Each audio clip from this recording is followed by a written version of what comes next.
রাজ্যের ব্যাডমিন্টন খেলোয়াড়দের বঞ্চিত করার অভিযোগ উঠল সঞ্জীব সাহা নামের সংকটের বিরুদ্ধে। অভিযোগ, তিনি রাজ্যের ব্যাডমিন্টন খেলোয়াড়দের বঞ্চিত করে টাকার বিনিময়ে বাইরের খেলোয়াড়দের নিয়ে টিম গঠন করেছেন। এতে রাজ্যের খেলোয়াড়রা বঞ্চিত হচ্ছেন।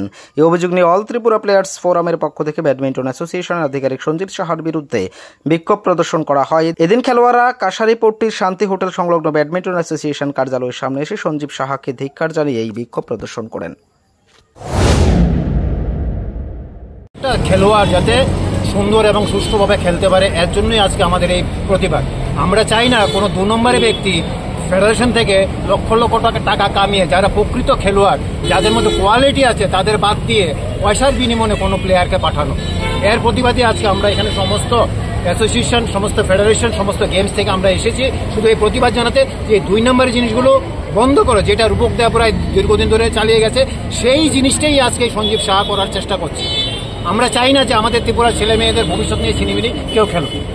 ধন্যবাদ। Bureau report, as Bharat live 24 hours.